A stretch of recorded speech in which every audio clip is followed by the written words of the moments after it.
गोस्वामी तुलसीदास महान प्रतिभाशाली, महान दृष्टा, विश्व कवि एवं हिंदी साहित्य के आकाश थे। गोस्वामी तुलसीदास के जीवन वृत्त के बारे में विद्वानों में मतभेद है।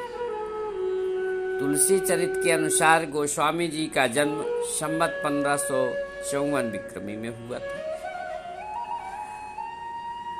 शिवराज सिंह सरोज, इनका जन्म संवत 1583 तथा जनश्रुतियों के आधार पर 1589 स्वीकार किया जाता है। अधिकांशतः विद्वानों ने इनका जन्म संवत 1554 ही मानते हैं। इसी प्रकार से इनके जन्म स्थान के बारे में भी विद्वानों में मतभेद है। कुछ लोग मानते हैं कि तुलसीदास का जन्म एटा जिले के सोरो नामक क्षेत्र को मानते हैं, परंतु अधिकांश विद्वानों ने इनका जन्म बांदा जिले में स्थित राजापुर, जो वर्तमान समय में चित्रकूट जिले पर आता है, उस राजापुर गांव को ही मानते हैं। इस प्रकार से यह माना गया कि गोस्वामी तुलसीदास का जन्म संवत 1554 ईस्वी में चित्रकूट जिले के राजापुर नामक गांव में हुआ था।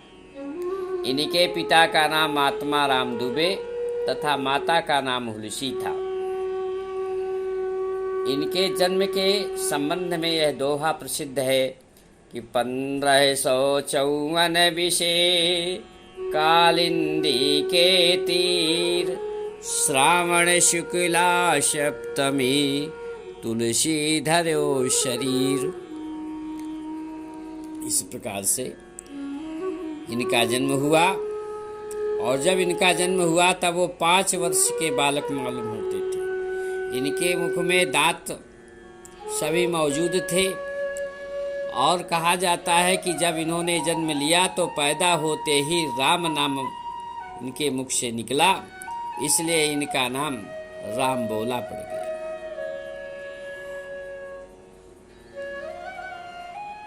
मूल नक्षत्र में इनका जन्म हुआ था।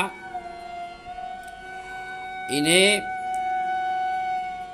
देखकर राक्षस समझ माता पिता द्वारा त्याग दिया गया। इस कारण से एक दासी ने तुलसीदास का पालन पोषण किया, और एक बार चित्रकूट से आते हुए राजापुर में नरहरिदास की भेंट तुलसीदास से हुई, तो उन्होंने इस बालक को, राम बोला को, कुछ लोगों का मत है कि इनका नाम, बचपन का नाम तुलाराम था, कुछ लोग कहते हैं राम बोला, तो राम बोला को नरहरिदास अपने साथ अयोध्या ले गए। वहाँ पर बालक को शिक्षा देने लगे। कुछ दिन बाद वो सूकर क्षेत्र में गए, तुलसी को साथ में ले गए थे, और तुलसीदास को वहाँ पर रामायण का ज्ञान दिया। इसके बाद तुलसीदास जी काशी में आए। काशी में भी इन्होंने पढ़ना शुरू किया, और काशी में ही पाठक की पुत्री रत्नावली के साथ इनका विवाह हो गया। कहा जाता है कि रत्नावली एक दिन बिना बताए अपने मायके चली गई। जब तुलसीदास वापस लौट कर आए और अपनी कुटिया में रत्नावली को ना पा करके प्रेमातुर हो तुलसी सभी लोगों से पूछा। जानकारी मिली कि वो अपने मायके गई हैं। तो आधी रात में आंधी तूफान का सामना करते हुए वो अपने ससुराल की ओर चल। जनश्रुतियों के आधार पर गंगा जी भारी उफान में थी, बढ़ रही थी, जल बहुत बढ़ा हुआ था। वहाँ कहा जाता है कि एक शव बहा चला जा रहा था। तुलसीदास ने सोचा ये नौका है और उसी शव में बैठकर गंगा जी पार हुए। जब वो अपनी ससुराल पहुँचे तो मुख्य दरवाजे से ना जाकर के घर के पीछे गए। यहाँ पर भी लोग कहते हैं, ऐसा कहा जाता है कि एक खिड़की थी और उस खिड़की से एक सांप लटक रहा था, काला लंबा सांप था। तुलसीदास ने सोचा कि यह रस्सी है और रस्सी समझ करके उसी सांप को पकड़ कर उस मकान उस खिड़की के द्वारा रत्नावली के कमरे में प्रवेश किया। रत्नावली को जगाया।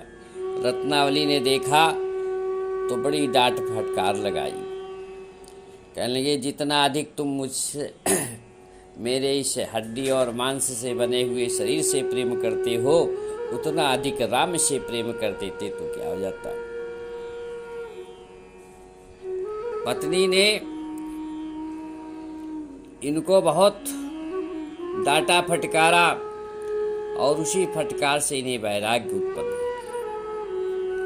इसके बाद काशी के विद्वान शेष सनातन से तुलसी ने वेद वेदांग का ज्ञान प्राप्त किया और तीर्थ यात्रा में निकल पड़े।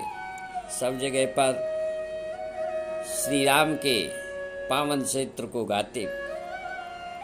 इनका अधिकांशतः समय काशी, अयोध्या और चित्रकूट में ही बीता। संवत 1680 में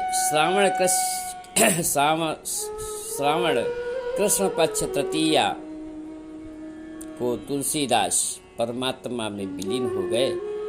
इनके इस मृत्यु के संबंध में निम्न दोहा प्रसिद्ध है कि संवत 1680 आसी गंगे के तीर, श्रावण कृष्ण तीज शनि, तुलसी तजव शरीर।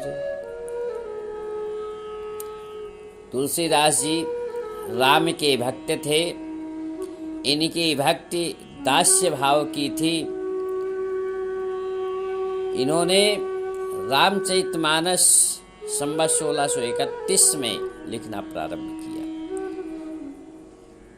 इनकी प्रमुख रचनाएं हैं रामचरितमानस, जो बड़ा ही लोकप्रिय ग्रंथ है। विश्व साहित्य के प्रमुख ग्रंथों में इसकी गणना की जाती है। रामचरितमानस के अतिरिक्त इन्होंने जानकी मंगल, पार्वती मंगल, रामलला नैछु, रामाज्ञा प्रश्नावली, बरवै रामायण, वैराग्य संदीपिनी, कृष्ण गीतावली, दोहावली, कवितावली, गीतावली तथा विनय पत्रिका आदि ग्रंथों की रचना की। इन्होंने बाद में हनुमान बाहुक भी लिखा था। काव्य के उद्देश्य के संबंध में तुलसी का दृष्टिकोण सर्वथा सामाजिक था। इनके मत में वही कीर्ति, कविता और संपत्ति उत्तम है जो गंगा के समान सबका हित करने वाली है। उन्होंने रामचरितमानस में लिखा है कि कीरति भनित भूति भली सोई, असुर सरी सम सब कर हित हो। ऐसे थे महान तुलसीदास। तुलसीदास जी ने राम के शक्तिशील सौंदर्य समन्वित रूप की अवतारणा की है। इनका संपूर्ण काव्य समन्वयवाद की विराट चेष्टा है। ज्ञान की अपेक्षा भक्ति का राजपथ ही इन्हें अधिक रुचिकर लगता है।